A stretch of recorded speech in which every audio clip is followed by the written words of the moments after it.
Assalamualaikum warahmatullahi wabarakatuh. Perkenalkan, saya Liana Nur Istiqomah Ismawati dari Program Studi Pendidikan Bahasa Arab kelas 1B Fakultas Ilmu Tarbiyah IAIN Surakarta. Kepada Ibu Aris Nurlailiyah MPD selaku dosen pengampu mata kuliah Akhlak dan Tasawuf, terima kasih saya ucapkan atas waktu dan kesempatan yang diberikan kepada saya untuk menjelaskan materi mengenai tarekat-tarekat yang ada di Indonesia. Oke, langsung saja, selamat menyaksikan. Yang pertama, saya akan membahas pengertian tarekat secara umum. Tarekat merupakan sebuah istilah yang merujuk kepada aliran-aliran dalam dunia tasawuf atau sufisme Islam. Makna tarekat merujuk pada ayat dalam Al-Quran surat Toha ayat 77 yang berarti, "Dan sungguh telah kami wahyukan kepada Musa, tempuhlah perjalanan di malam hari bersama para hamba-hambaku dan buatlah untuk mereka jalan kering di tengah laut." Kemudian pengertian tarekat secara istilah yaitu jalan atau metode khusus bagi orang-orang yang menempuh jalan kepada Allah melalui tahapan-tahapan atau maqamat. Kemudian sejarah masuknya tarekat di Indonesia. Tarekat masuk di Indonesia diyakini berbarengan dengan masuknya Islam itu sendiri.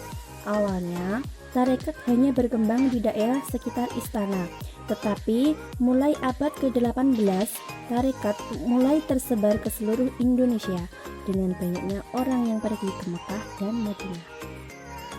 Perkembangan pesat terjadi pada abad ke-19 dengan meningkatnya jumlah muslim di Indonesia yang menunaikan ibadah haji. Dua tarekat yang mengalami perkembangan yang sangat pesat selama akhir abad ke-19 dan awal abad ke-20 adalah Qadariyah wa Naqsyabandiyah dan Naqsyabandiyah Khalidiyah. Kemudian menuju ke macam-macam tarekat.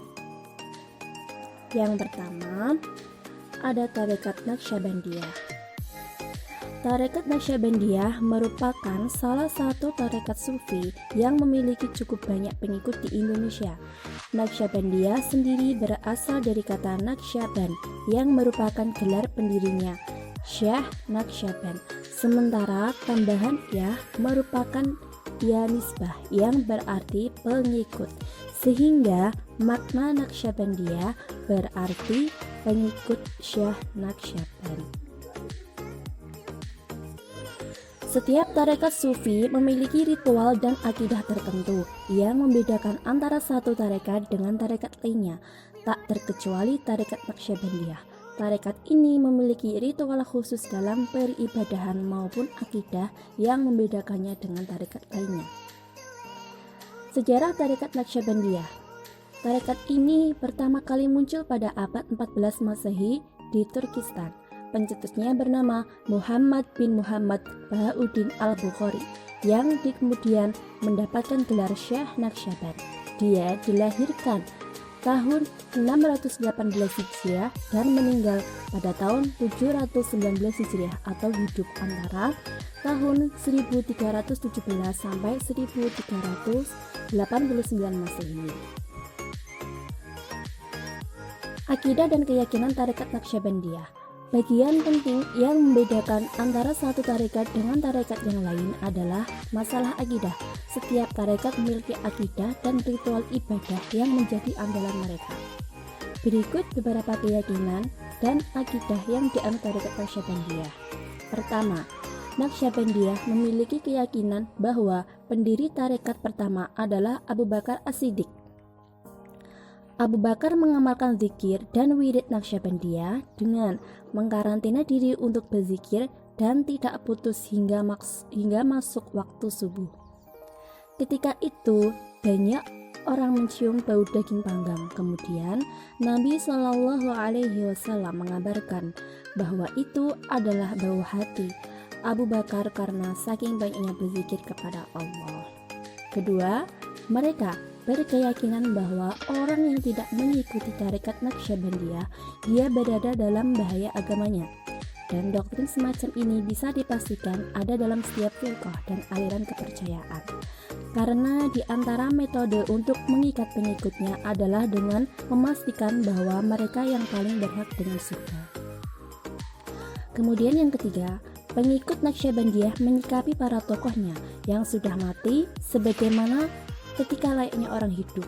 Mereka istighosah di kuburan tokohnya, meminta keputusan ke tokohnya, membaiat tokohnya yang sudah mati, bahkan menimba ilmu dari mereka. Semuanya biasa mereka lakukan di kuburan tokohnya. Mereka meyakini bahwa hubungan dengan Allah hanya bisa dilakukan melalui cara mendekatkan diri kepada mereka. Media yang mereka gunakan adalah tokoh-tokohnya atau membayangkan tokohnya dalam imajinasi ketika mereka berzikir kepada Allah. Lanjut, yang kedua adalah tarekat Syatariyah. Nah, pengertiannya, tarekat Syatariyah adalah aliran tarekat yang pertama kali muncul di India pada abad ke-15. Tarekat ini dinisbahkan kepada tokoh yang mempopulerkan dan berjasa mengembangkannya, yaitu Abdullah Asy'atar. Awalnya tarekat ini lebih dikenal di Iran dan Transania atau Asia Tengah dengan nama Ishriyah. Sedangkan di wilayah Turki Utsmani, tarekat ini disebut Islamiyah. Tarekat Syatariyah Cirebon berkembang pesat melalui para bangsawan keraton di lingkungan keraton. Para bangsawan ini kemudian meninggalkan keraton dan mendirikan pesantren-pesantren di sekitar wilayah Cirebon. Hal ini mereka lakukan karena kebencian mereka terhadap penjajah yang pada saat itu telah menguasai seluruh keraton di Cirebon. Pusat-pusat tarekat Syatariyah di Cirebon pada masa itu, pada masa kolonial abad ke-17 sampai 19 yang bermula di Keraton Cirebon, kemudian beralih ke pesantren-pesantren yang berada di wilayah Cirebon. Jejak-jejak peninggalan tarekat Syatariyah berkembang di Keraton Cirebon masih bisa kita lihat dari naskah Cirebon yang hingga kini masih terawat. Di antara naskah Cirebon yang memuat ajaran tarekat Syatariyah ini adalah Cirebon yang berjudul Tarekat Syatariyah Ratu Raja Fatimah Sami, Tarekat Syatariyah Pangeran Raja Abdullah Ernawa, Tarekat Syatariyah Pangeran Raja Wikan Tadirja, dan lain-lain.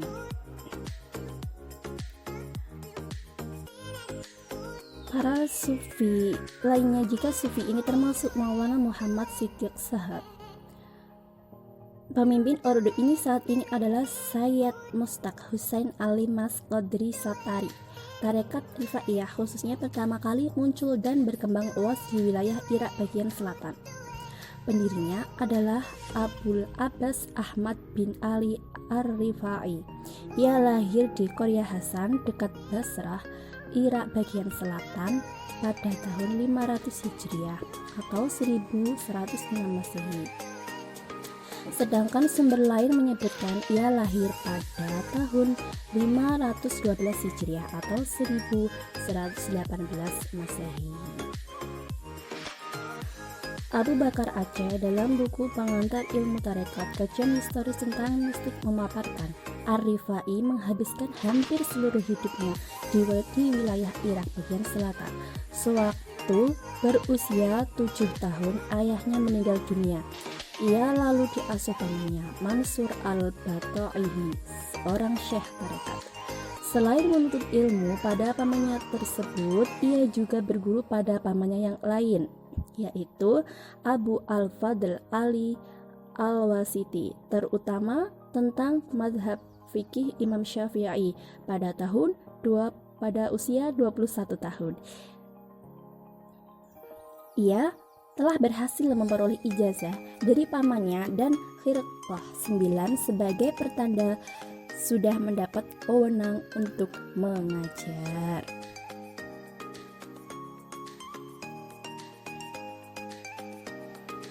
Kemudian yang ketiga yaitu adalah tarekat Qadariyah. Tarekat ini mementingkan kasih sayang terhadap semua makhluk, rendah hati, dan menjauh fanatisme dalam keagamaan maupun politik. Keistimewaan tarekatnya ialah zikir dengan menyebut nama Tuhan. Ada manakib yang membuat tarekat ini populer di Jawa dan Sumatera. Sedangkan wirid dan zikir yang dilafalkan ialah La ilaha illallah dengan berdiri sambil bersenam, mengepalkan tangan ke samping, ke depan, ke muka dengan badan yang sigap, dan putus ingatan dengan yang lain kecuali hanya kepada Allah Subhanahu wa Ta'ala. Yang terakhir yaitu adalah tarekat Rifaiyah. Nah, tarekat Rifaiyah ini berbeda dengan organisasi kemasyarakatan Rifaiyah yang ada di Indonesia.